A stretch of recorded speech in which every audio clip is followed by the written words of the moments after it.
दोस्तों स्वागत है आपका अपने ही YouTube channel B English champion में। आज की हमारी स्टोरी का टाइटल है ग्रीडी बॉय, लालची लड़का। ये एक बहुत ही अच्छी स्टोरी है, बहुत बेहतरीन स्टोरी है और इसके साथ साथ ये एक मोरल स्टोरी है। पढ़कर आपको बहुत मजा आने वाला है और इस स्टोरी के माध्यम से मैं आपको बिल्कुल बेसिक लेवल से इंग्लिश को पढ़ना सिखाऊंगा और हमेशा की तरह हर एक सेंटेंस का जो ग्रामर का पार्ट है उसको डिटेल में कवर कराऊंगा और हर एक वर्ड का हिंदी मीनिंग भी आपको बताऊंगा। और इसमें आपको और भी बहुत सारे न्यू इंग्लिश के वर्ड मीनिंग देखने को मिलेंगे जिससे आपकी वोकैब अच्छी होगी, क्योंकि वोकैब जितनी अच्छी होगी आप इंग्लिश को उतना आसानी से पढ़ पाएंगे। और प्रैक्टिस लगातार करते रहिए, वीडियो को लगातार देखते रहिए जिससे कि आप बिल्कुल आसानी से लगातार इंग्लिश को समझ सकें और बहुत ही कम समय में इंग्लिश को आप सीख सकें। तो स्टार्ट करते हैं। Sam and Tom were identical twins, यानी सैम और टॉम वर यानी थे, क्या थे? आइडेंटिकल ट्विंस यानी एक समान जुड़वा थे। एक समान यानी एक जैसे जुड़वा थे। यहाँ पर वर का यूज किया गया है और वर के बाद कोई एक्शन वर्ब नहीं है, इसीलिए ये सिंपल पास्ट का सेंटेंस है। दे वर यानी वे थे, सो आइडेंटिकल इतने एक जैसे, दैट यानी कि इवन देयर मदर कि उनकी माँ को भी, फाउंड यानी लगता था, इट यानी ये है, डिफिकल्ट यानी मुश्किल, टू डिस्टिंग्विश का मतलब होता है अंतर करना, वन फ्रॉम द अदर यानी एक दूसरे का, एट लीस्ट कम से कम, ड्यूरिंग यानी समय, देयर इनिशियल डेज उनके शुरुआती दिनों में, ऑन अर्थ यानी पृथ्वी पर। वे इतने एक जैसे थे कि उनकी माँ को भी एक दूसरे से उनको अलग करना या उनको पहचान करना उनको बड़ा मुश्किल लगता था। यहाँ तक कि कम से कम इस पृथ्वी पर आने के बाद जो शुरुआती दिन थे उस समय में भी उनको ये बड़ा मुश्किल लगा। यहाँ पर दे के साथ वर और वर के बाद कोई भी एक्शन वर्ब नहीं, ये भी एक सिंपल पास्ट का सेंटेंस है और फाउंड या ये वर्ब की सेकंड फॉर्म लगी है। फर्स्ट फॉर्म इसकी फाइंड होती है, यहाँ पर सेकंड फॉर्म का यूज किया है, पास्ट इंडेफिनिट का अफर्मेटिव सेंटेंस है। आगे देखते हैं। हाउएवर हालांकि, दे वर वेरी डिफरेंट बहुत अलग थे, वर यानी थे और वेरी डिफरेंट यानी बहुत अलग, फ्रॉम ईच अदर एक दूसरे से। हालांकि वे, यहाँ पर जो दे का यूज है ये उन दोनों भाइयों के लिए किया गया, सैम और टॉम के लिए। वे एक दूसरे से बिल्कुल अलग थे। वेन यानी जब, इट केम टू एवरीथिंग हर चीज की बात की जाए तो, इट केम टू एवरीथिंग यानी हर चीज, अदर देन, अदर यानी दूसरी, देन यानी से, देयर अपीयरेंस का मतलब होता है शक्ल, यानी उनकी शक्ल के अलावा हर चीज में भी बिल्कुल भी अलग थे। सैम हैड नो फ्रेंड्स, यानी सैम का हैड यानी था, नो फ्रेंड्स कोई मित्र नहीं, सैम का कोई मित्र नहीं था। हैड का यूज पोजीशन के रूप में किया है, यानी पॉजिटिव है ये, क्योंकि पास्ट का पॉजिटिव सेंटेंस कहलाएगा ये। हैड का यूज पास होने के सेंस में है। सैम के पास थे नो फ्रेंड्स कोई मित्र नहीं, इसका मतलब इसको हम ऐसे पढ़ेंगे, सैम का कोई मित्र नहीं था। वाइल यानी जबकि, टॉम वॉज यानी था, अ ग्रेट फ्रेंडशिप मेकर एक बहुत ही बड़ी फ्रेंडशिप दोस्ती को मेकर कहते हैं बनाने वाला, यानी जबकि जो टॉम था वो बड़ी दोस्ती करने वाला था, यानी बहुत ज्यादा दोस्ती करने वाला था। सैम लव्ड, सैम पसंद करता था स्वीट्स यानी मिठाइयों को, बट लेकिन, टॉम लव्ड टॉम पसंद करता था स्पाइसी फूड यानी मसालेदार खाना। तो खाना कैसा था? मसालेदार। सैम तो मिठाइयाँ पसंद करता था लेकिन जो टॉम था ना वो मसालेदार खाना पसंद करता था। एंड यानी और। डिटेस्टेड का मतलब होता है पसंद नहीं करता था, डिटेस्टेड स्वीट्स यानी मिठाइयों को, और जो टॉम था वो मसालेदार खाना पसंद करता था और मिठाइयों को पसंद नहीं करता था। Sam was mummies pet, Sam जो था वो मम्मी का पेट कहते हैं लाडला यानी प्यारा, सैम मम्मी का लाडला था। एंड टॉम वॉज डैडीज पेट, यानी डैडी का, ये अपोस्ट्रोफी एस और ये भी अपोस्ट्रोफी एस, दोनों को मतलब का की के होता है। तो टॉम किसका लाडला था? टॉम डैडी का लाडला था। वाइल यानी जबकि, Sam was generous and selfless, तो सैम कैसा था? जनरस था। जनरस कहते हैं बहुत दयालु किस्म का इंसान होना, उदार, जिसको हम उदार कहते हैं, जो दयालु होता है। एंड सेल्फलेस यानी निस्वार्थ, यानी जो मतलबी ना हो, जो स्वार्थी ना हो, उसको हम निस्वार्थ कहते हैं। तो जबकि जो सैम था वो बहुत ही अच्छा इंसान था, यानी दयालु था और निस्वार्थ था। टॉम वॉज ग्रीडी, टॉम लालची था। एंड सेल्फिश, और स्वार्थी यानी मतलबी था। तो यहाँ पर दोनों सेंटेंसेस में वॉज का यूज और उसके बाद में एक कॉम्प्लीमेंट दिया गया है। जनरस एंड सेल्फलेस ये भी कॉम्प्लीमेंट है, ग्रीडी एंड सेल्फिश ये भी कॉम्प्लीमेंट है। तो जब भी बी क्रिया के बाद कॉम्प्लीमेंट आता है वो सिंपल सेंटेंस होता है। अब वो वॉज वर्ड लगा है जो सिंपल पास्ट होगा, इजारन होता तो सिंपल का प्रेजेंट होता। आगे देखते हैं। एज यानी जैसे जैसे Sam and Tom, grow up का मतलब है बड़े हुए, ये वर्ब की सेकंड फॉर्म है, फर्स्ट फॉर्म ग्रो होती है। तो जैसे जैसे सैम और टॉम बड़े हुए, देयर फादर उनके पिता वांटेड यानी चाहते थे, ये टू शेयर यानी बांटना, हिज फॉर्च्यून का मतलब है अपनी संपत्ति को यानी अपने धन को, और इक्वली एक बराबर रूप से, समान रूप से, अमॉन्ग्स्ट देम उनके बीच में।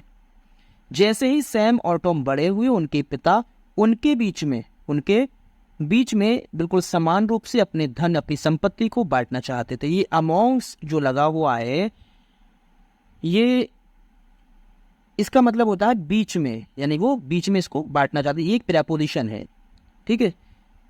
हाउएवर हालांकि, टॉम डिड नॉट यानी नहीं, एग्री सहमत हुआ, हालांकि टॉम सहमत नहीं हुआ, एंड ही आर्ग्यूड और उसने बहस की, ये वर्ब की सेकंड फॉर्म है, दैट यानी कि, हुएवर जो भी, अभी हुएवर जो भी इसका मतलब है, और ये किसके लिए है, ये दोनों भाइयों के लिए बोला गया है, टॉम और सैम के लिए, यानी जो भी प्रूव्ड यानी साबित, जिसने भी यानी प्रूव्ड साबित किया, टू बी मोर इंटेलिजेंट, यानी टू बी का मतलब होता है होना, और मोर इंटेलिजेंट ज्यादा बुद्धिमान, एंड स्ट्रॉन्ग और ताकतवर, वुड हैव टू गेट वो पाएगा, अ बिगर शेयर एक बड़ा हिस्सा, ऑफ द वेल्थ यानी धन का। तो टॉम सहमत नहीं हुआ और उसने बहस की कि उनमें से जिसने भी अपने आप को ज्यादा ताकतवर और ज्यादा इंटेलिजेंट साबित कर दिया, प्रूव टू बी का मतलब यही साबित कर दिया, तो वो धन का एक बड़ा हिस्सा पाएगा।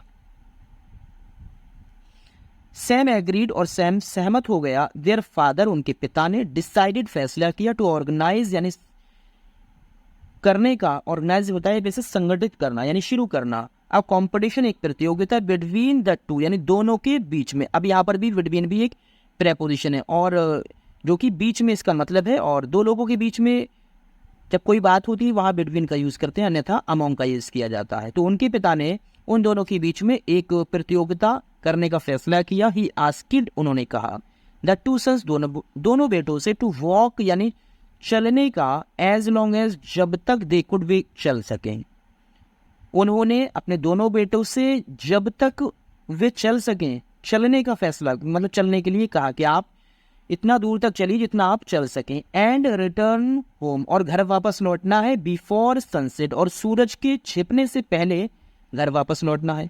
द वेल्थ यानी धन, वुड बी डिवाइडेड बांटा जाएगा, वुड बी ये फ्यूचर का पास्ट है, यानी वुड बी डिवाइडेड यानी बांटा जाएगा, और ये एक पैसिव वॉइस का सेंटेंस है, क्योंकि वुड के बाद वी है और वर्ब की थर्ड फॉर्म है, तो इसीलिए ये पैसिव वॉइस का सेंटेंस भी है, वुड बी डिवाइडेड बांटा जाएगा, इन प्रोपोर्शन का मतलब होता है समानुपात में, टू द डिस्टेंस दूरी के कवर्ड तय करने, यानी जो धन है वो जिस तरह से दूरी तय की जाएगी उसके समानुपात में बांटा जाएगा।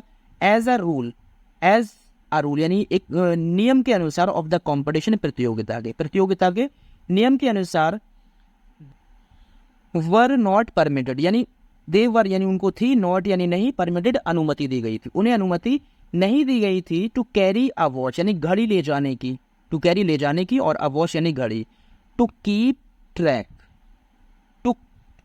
टू कीप ट्रैक का मतलब होता है नजर रखने के लिए, ऑफ द टाइम समय पर, यानी समय को देखने के लिए, समय पर नजर रखने के लिए उनको घड़ी ले जाने की अनुमति नहीं दी गई थी। द फॉलोइंग डे यानी अगले दिन, Sam and Tom set out का मतलब होता है चल पड़े, जब कोई टारगेट होता है, कोई लक्ष्य को पूरा करने के लिए इंसान जब कोई यात्रा शुरू करता है उसके लिए सेट आउट का यूज करते हैं, यानी सेट आउट चल पड़े, टू वॉक चलने के लिए।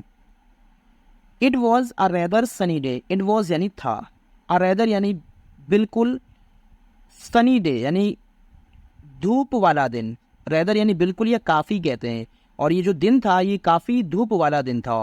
मौसम की जानकारी के लिए इंट्रोडक्टरी सब्जेक्ट के रूप में इट का यूज़ कर देते हैं। सैम वॉक्ड स्लोली, तो सैम कैसे चला, स्लोली यानी धीरे धीरे चला, एंड स्टीडली और दृढ़ता से यानी मजबूती से चला, तो ये दोनों जो है वो एडवर्ब हैं, क्योंकि ये चलने की विशेषता बता रहा है, और जो वर्ब की विशेषता बताएगा वो एडवर्ब होता है। तो वो सैम कैसे चला, स्लोली और स्टीडली यानी धीरे और मजबूती से, दृढ़ता से, वाइल यानी जबकि, Tom broke into a sprint का मतलब होता है तेजी से दौड़ना शुरू कर दिया, ब्रोक इनटू अ स्प्रिंट इस पूरी फ्रेज का मतलब है तेजी से दौड़ना शुरू कर दिया। एज जैसे ही, क्यों, एज यानी क्योंकि, he was bent on winning वो जीतना चाहता था, ही वॉज वो था, और बेंट ऑन विनिंग यानी जीतना चाहता, द रेस यानी दौड़ को, एंड ऑल्सो और भी विनिंग जीतना चाहता था, ग्रेटर पोर्शन यानी बड़ा हिस्सा, ऑफ हिज फादर्स अपने पिता के वेल्थ यानी धन का। टॉम ने तेजी से दौड़ना शुरू कर दिया क्योंकि वो रेस यानी दौड़ जीतने के साथ साथ पिता की दौलत यानी धन का बड़ा हिस्सा भी जीतना चाहता था। सैम जानता था दैट इट वुड बी, ये होगा, आइडियल यानी आदर्श यानी सही, टू वॉक चलना, एज फॉर एज जितना पॉसिबल यानी संभव हो सके, टिल नून दोपहर तक, ये टिल का मतलब तक होता है और नून यानी दोपहर। सैम ये जानता था कि दोपहर तक जितना संभव हो सके उतना चलना आदर्श होगा यानी सही होगा, एंड स्टार्ट और शुरू करना फॉर होम घर के लिए एट नून दोपहर से, एज क्योंकि इट वुड टेक यानी लेगा the same amount of time यानी उतना ही समय, टू वॉक यानी जाने में, बैक होम घर वापस, क्योंकि घर वापस जाने में भी उतना ही समय लगेगा जितना समय दोपहर तक जाने में लगा, वहां से लौटने में भी उतना ही समय लगेगा, ये सैम जानता था। नोइंग दिस, ये जानकर, नोइंग वर्क की फर्स्ट फॉर्म में आईएनजी, ये प्रेजेंट पार्टिसिपल का सेंटेंस है। नोइंग दिस, ये जानकर सैम ने डिसाइडेड टू टर्न बैक, वापस लौटने का फैसला किया, फॉर होम घर के लिए, एट नून यानी दोपहर को, सो एज ताकि, रीच पहुंच सकी, होम घर, ऑन टाइम यानी बिल्कुल सही समय पर। टाइम से पहले जब ऑन का यूज होता है तो बिल्कुल समय पर इसका मतलब होता है। तो ये जानकर सैम ने दोपहर से घर वापस लौटना शुरू करने का फैसला किया ताकि वो समय पर घर पहुंच सके। हाउएवर यानी हालांकि, टॉम विद हिज ग्रीड अपने लालच के साथ, टू अर्न मोर वेल्थ यानी ज्यादा धन कमाने के चक्कर में, डिड नॉट अटेम्प्ट यानी प्रयास नहीं किया, डिड नॉट लगा हुआ पास्ट इंडेफिनिट का निगेटिव सेंटेंस है। डिड नॉट अटेम्प्ट कोशिश नहीं की, टू रिटर्न होम घर वापस लौटने की, इवन यानी भी, आफ्टर मिड नून यानी दोपहर के बाद भी, यानी आधा दोपहर हो गया था उसके बाद भी उसने घर वापस लौटने का प्रयास नहीं किया।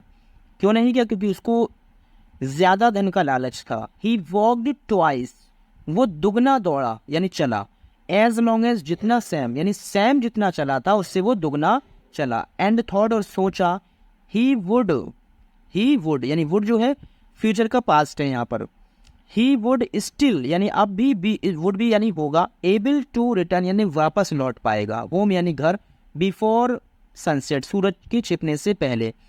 और उसने ये सोचा कि वो सूरज के छिपने से पहले घर वापस अब भी लौट पाएगा यानी लौट सकेगा। ही हरीड बैग, वो जल्दी से वापस गया, व्हेन ही सा जब उसने देखा, द सन यानी सूरज को, टर्न ऑरेंज यानी नारंगी रंग में बदलते हुए, जब उसने सूरज को देखा तो उसने जल्दी से घर वापस लौटने की कोशिश की। अनफॉर्चुनेटली यानी दुर्भाग्य से, he could not even make it half way home यानी ही यानी वह, कुड यानी सका, नॉट मीन्स नहीं, इवन मीन्स भी, मेक इट हाफ वे यानी आधे रास्ते में पहुंच, होम यानी घर के, वो घर के आधे रास्ते में भी नहीं पहुंच सका, एज जस्ट क्योंकि द सन सूरज ने स्टार्टेड शुरू कर दिया, टू सेट यानी छिपना या ढलना, क्योंकि सूरज ने ढलना शुरू कर दिया, वो घर के आधे रास्ते में भी नहीं पहुंचा था। स्लोली यानी धीरे धीरे, डार्कनेस अंधेरा, एनगल्फ्ड का मतलब होता है छा गया यानी ढक लिया, हिस पाथ उसके रास्ते को, और धीरे धीरे अंधेरे ने उसके रास्ते को इनगल्फ कर दिया यानी ढक दिया और हर जगह अंधेरा छा गया। And he had to drag his tired feet back home, and और ही मीन्स उसे हैड टू ड्रैग घसीटना पड़े, हैड के बाद टू लगा दे वर्क की फर्स्ट फॉर्म, मतलब ये है हमें फोर्सफुली काम करना पड़ा मजबूरी में, तो ही यानी उसको हैड टू ड्रैग घसीटना पड़ा, हिज टायर्ड फीट अपने थके हुए पैरों को, बैक होम घर वापस, और उसे घर वापस अपने थके हुए पैरों को घसीट कर लाना पड़ा। तो इस कहानी से हमें मोरल मिलता है, he had lost the race, उसने दौड़ को खो दिया था यानी खो चुका था। हेड के बाद वर्क की थर्ड फॉर्म है, ये है पास्ट परफेक्ट का सेंटेंस जब हेड के बाद वर्क की थर्ड फॉर्म होती है।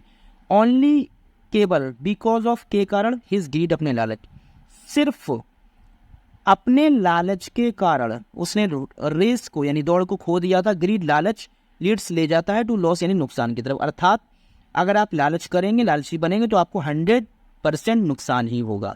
तो गाइस अगर आपको वीडियो पसंद आई तो प्लीज़ लाइक और शेयर करें, और अगर अभी तक आप हमारे चैनल पर नए हैं तो तो प्लीज़ चैनल को सब्सक्राइब करें ताकि इसके जैसी और इससे बहुत अच्छी अच्छी वीडियो आप तक पहुंच सके।